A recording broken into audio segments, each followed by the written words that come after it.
c'est que du blabla. J'ai pris son abonnement, résultat, 1 mois en négatif, le deuxième à peine à 0, avec leur super pari, une fois tous les 15 jours en disant « Ici c'est la qualité, pas la quantité ». MDR. J'ai rejoint son VIP, résultat négatif depuis 4 mois. Un pari qui passe une fois par semaine, avec des codes pourris. Passez votre tour. Un escroc de plus. Si tu connais tous les matchs qui vont passer, pourquoi tu mises pas tout ton argent dessus ? Ça, c'est des commentaires que j'ai récupérés sous certaines chaînes YouTube. Tu as forcément déjà entendu ce genre de propos. Peut-être même que tu fais partie de ceux qui les prononcent. Et c'est ok, on n'en a rien à foutre. Moi, la question que je me pose c'est, pourquoi les pronostiqueurs ont si mauvaise réputation ? Et pourquoi, malgré le fait qu'il y ait une grande majorité de personnes qui pensent ça d'eux, malgré le fait qu'il y ait des dizaines de reportages qui soient sortis pour les discréditer, et malgré le fait qu'aujourd'hui il y ait assez de recul pour savoir si ce genre de service fonctionne ou non, il y a toujours autant de personnes à parcourir YouTube, Snapchat, les groupes Telegram et autres à la recherche de pronos. Est-ce que les pronostiqueurs sont des escrocs ou est-ce que ce sont les gens qui sont tellement prêts à tout pour gagner de l'argent qu'ils sont prêts à croire tout et n'importe quoi ? J'ai mon avis sur la question et je vais te la partager dans cette vidéo. Alors assis-toi confortablement et reste bien jusqu'à la fin parce que ce que je vais révéler dans quelques secondes risque de faire des dégâts dans le game des paris sportifs. Mais avant de me faire des ennemis, donne-moi quelques secondes pour me présenter. Moi c'est Isma, je suis dans les paris sportifs depuis 2017 et j'ai créé la Paris Sportif Academy pour aider les salariés qui, malgré leur salaire plus ou moins correct, ne s'en sortent pas et galèrent à boucler les fins de mois. Si c'est ton cas et que tu fais des paris sportifs pour te faire un complément de salaire et arrondir les fins de mois difficiles, mais que tu n'arrives pas à être rentable, ou pire, que tu enchaînes les défaites et les pertes d'argent, alors tu es au bon endroit. Parce que je vais t'apprendre à gagner de l'argent avec les paris sportifs en pariant avec certitude sur les deux équipes marques. Ça fait déjà un moment que j'ai envie de me prononcer sur le sujet parce que je trouve ça bizarre de voir autant de gens cracher sur les pronostiqueurs et continuer malgré tout à chercher celui qui va leur permettre de faire fortune. Parce que c'est bien pour ça que les gens payent des VIP. Ils ont l'espoir que quelqu'un qu'ils ne connaissent pas leur permette de gagner un paquet d'argent. Et quand on voit ce qui se passe, on se rend compte que ça n'arrive jamais. Jusqu'à aujourd'hui, j'ai jamais vu quelqu'un prendre la parole et dire oui, grâce à ce pronostiqueur, je suis devenu riche. Ma vie a changé, j'ai suivi ses pronos et waouh, c'était un truc de ouf. Aujourd'hui, j'ai une villa, un yacht, une Bentley devant la maison et 3 chevaux pour les balades avec les enfants. Ça n'arrive pas. Pourquoi ? Parce que de 1, la plupart des pronostiqueurs sont eux-mêmes de simples parieurs. Ce qu'ils font, c'est chercher des favoris qui, dans la logique, doivent gagner leur match, avec des petites cotes bien sûr, parce que c'est plus safe, et ils balancent ça dans des groupes payants à 30 balles le mois. Mais ça ne marche pas. Et c'est normal, puisque ça ne fonctionne pas pour toi non plus. Ce que font ces pronostiqueurs, c'est exactement ce que tu fais pour toi. Mais quand ils sont dans une bonne série parce que les favoris gagnent leur match, tout le monde les voit comme des dieux.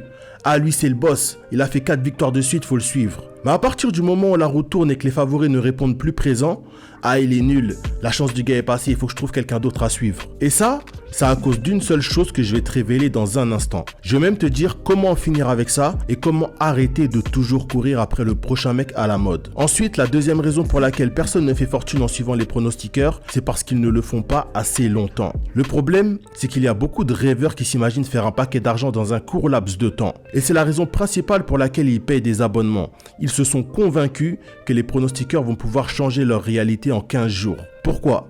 Parce que c'est le message que les pronostiqueurs font passer. Si tu veux faire du bif, c'est ici que ça se passe. Ce week-end, ça sent le bif. Si t'es pas avec nous, c'est que t'as pas envie de faire de l'argent. Qui est prêt pour se gaver ce week-end ? Et chaque résultat qui est mis en avant, c'est quand ça passe. Donc les gens, ils se disent, mais putain, si je le suis, je vais me gaver. Et quand ils s'inscrivent, c'est défaite sur défaite. Des mois qui se terminent en négatif. Et c'est normal que les gens soient dégoûtés de ça. Et le pire, c'est que quand ils se remettent à faire des résultats, ils accusent les gens de ne pas avoir le bon mindset, de s'être désabonnés parce qu'ils ne veulent pas faire d'argent. Et ils vont même jusqu'à dire que c'est là qu'on voit ceux qui veulent réussir de ceux qui vont toujours rester pauvres. Tu vois qu'il y a un souci dans le message qui est véhiculé. Mais comme les gens sont obnubilés par le fait de faire de l'argent et qu'ils sont persuadés que les paris sportifs c'est un moyen pour devenir riche rapidement et sans faire d'efforts, ils continuent de se jeter sur le premier venu avec l'espoir qu'il sera meilleur parce qu'ils n'ont pas d'autre solution qui s'offre à eux. Et pourtant, parmi ces pronostiqueurs, il y en a qui font le taf. Mais comme ils communiquent mal et que ce sont les premiers à faire miroiter aux gens de faire des gains de fou, quand ça suit pas derrière,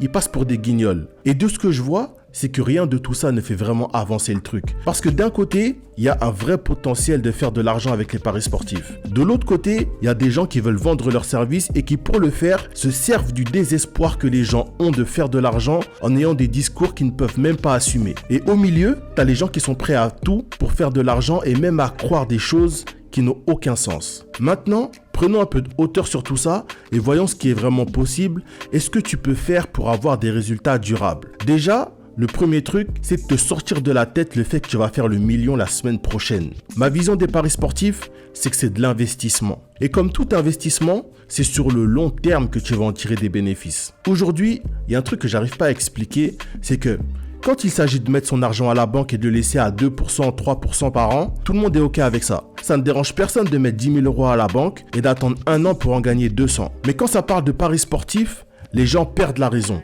Ils s'imaginent mettre 5 € pour en gagner 1500. Ils s'imaginent faire grave de l'argent en 2 semaines. Ils n'ont aucune stratégie et s'arrêtent sur le petit billet qu'ils peuvent prendre à court terme et oublient ce qui est possible de faire à long terme. Alors que c'est sur le long terme qu'il y a vraiment un truc à faire. Par exemple, si on reprend les 2% que la banque promet en ouvrant un compte épargne chez eux, si tu gères toi-même tes investissements et que tu fais pas le mec stupide qui court après tout et n'importe quoi, sur un an, tu penses faire fructifier ton argent de combien ? 2%? Dans ce cas-là, autant mettre ton argent à la banque. Mais si tu arrives déjà à faire une performance de 30% à l'année, alors elle est belle. En sachant qu'il y aura des mois meilleurs que d'autres, des moments où il y aura des pertes, des moments où les opportunités seront rares. Si à la fin de l'année, ton capital a grossi de 30%, c'est bien. Et toi, ce que tu voudrais, c'est faire grossir ton investissement avec des rendements de 200%, 400%, 1000% en 30 jours. Mais il faut se reconnecter à la réalité.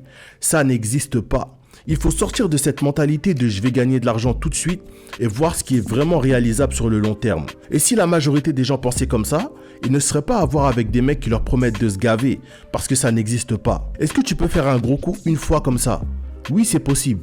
Mais sur le long terme, est-ce que tu peux faire des coups tout le temps? Non. Par contre, est-ce que tu peux avoir une stratégie qui te permet de gagner beaucoup d'argent sur le long terme? Oui. Parce que cette stratégie va prendre en compte les pertes potentielles et tout ce qu'il y a à prendre en compte dans une stratégie d'investissement. Et dans un domaine comme les paris sportifs, il faut être conscient qu'à chaque fois que tu mises ton argent, tu prends un risque. Le risque, il est partout. Demain, tu peux acheter une voiture pour lancer un business, c'est un risque que tu prends. Ta voiture, elle peut se faire voler, tu peux avoir un accident, bref. Il y a plein de choses qui font que tu peux perdre ton investissement. Demain, tu peux investir dans l'agriculture. Il peut se passer 1 million de choses qui vont entraîner une perte de ton investissement. Dans les paris sportifs, c'est pareil. Maintenant, ton but, c'est de prendre le moins de risques possible et de te placer sur des opportunités qui ont une forte probabilité de te donner le résultat attendu. Et ça, c'est pas quelque chose que tu vas faire en suivant des pronostiqueurs parce que tu ne sais même pas quelle logique lui-même a eu pour sortir ce match. Ça se trouve qu'il n'a même pas eu de logique et qu'il a simplement suivi son instinct. Tu vois bien que c'est compliqué de t'en sortir et d'avoir confiance dans ce que tu fais en procédant comme ça. Donc, ce qu'il faut faire, c'est 2 choses. La première, développer une culture d'investissement. C'est pour ça que sur cette chaîne, je vais apporter de plus en plus de contenus qui vont parler d'investissement parce qu'il faut s'éduquer sur le sujet. Le deuxième point, c'est qu'il faut que tu arrêtes de compter sur X ou Y personne. Tu es le seul à pouvoir gérer tes investissements. Si tu ne veux pas le gérer, tu prends ton argent, tu le places en bourse ou à la banque et tu l'oublies. Si maintenant tu fais le choix d'être dans les paris sportifs, il faut le faire sérieusement. Et payer des VIP à 29 balles chez des mecs qui te promettent que ce week-end on va se gaver, c'est pas sérieux. Donc, apprends à sélectionner les matchs qui vont te donner suffisamment de certitude pour investir ton argent sans avoir le sentiment d'être en train de faire une connerie. Je suis pas en train de te dire que ça va éliminer le risque. Je dis juste que pour faire de l'argent sur le long terme, tu peux pas miser sur tout et n'importe quoi. Si c'est quelque chose que tu vas apprendre à faire, dans la description de cette vidéo, il y a un lien qui va t'envoyer vers une série de mails dans laquelle je t'explique la méthode que j'utilise pour sélectionner les bons matchs pour parier sur les 2 équipes marques. Si tu veux en savoir plus, rends-toi dans la description de cette vidéo. Ok les gars, c'est déjà la fin de cette vidéo. Si tu es encore là, merci de m'avoir écouté. On se retrouve dans une prochaine vidéo. C'était Isma de la Paris Sportif Academy.